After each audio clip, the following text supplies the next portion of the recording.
couldn't climb one flight of stairs. Now he climbs mountains. This is a story of transformation, fueled by sheer determination.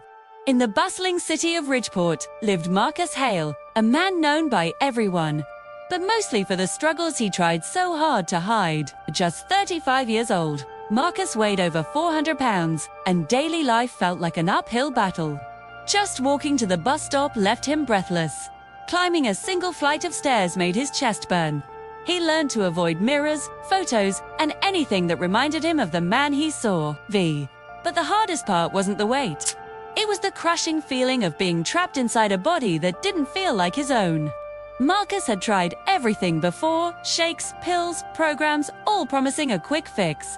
But every attempt ended the same way, with exhaustion, disappointment, and a sense of guilt that felt heavier than the weight itself. Started to believe this was just his life now. Until one day, when everything changed. It was a cold February morning when Marcus's world cracked open. He was walking up the 12 steps to his apartment when halfway up, his legs buckled. His vision blurred. He collapsed onto the landing, gasping for air, his heart pounding dangerously fast. A neighbor found him sitting there, terrified. "Marcus," she said gently, "you need to get checked." At the clinic, the doctor's words were blunt but necessary. "Your heart is struggling," he said. "If you don't change something soon, you're in real danger." That night, Marcus stared at the ceiling, the doctor's warning echoing in his mind. Thought of all the things he still wanted to do: travel, swim in the ocean, hike the trails he loved as a kid.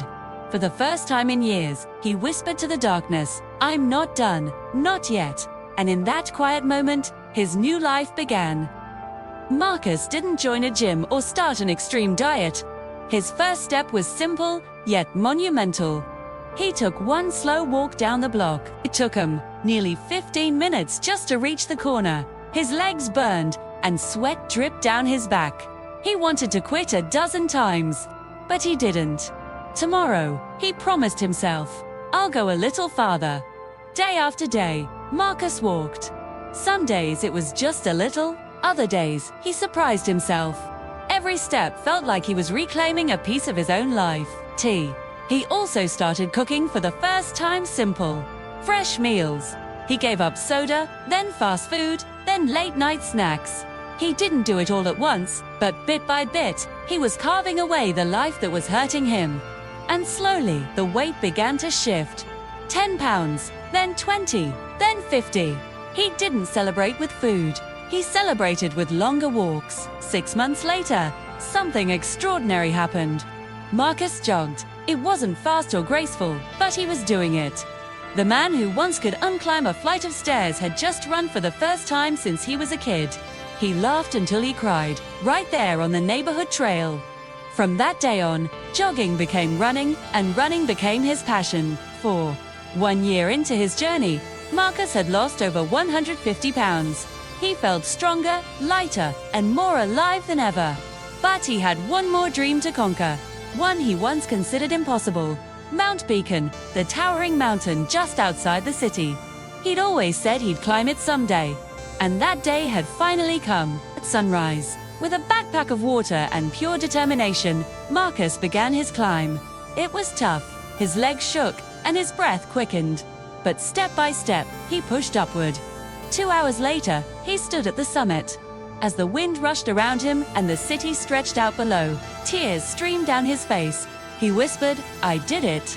I really did it." 2 years after that terrifying moment on the stairs, Marcus stepped on a scale and saw he had lost 200 pounds. But the victory wasn't the number, it was the life he had reclaimed.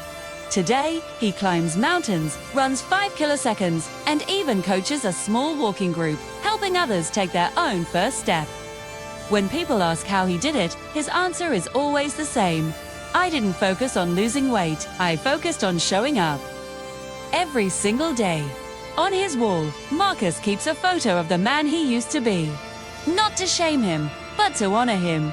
Because that Mantha, one who struggled, who fought, and who refused to give up, was the one who started it all.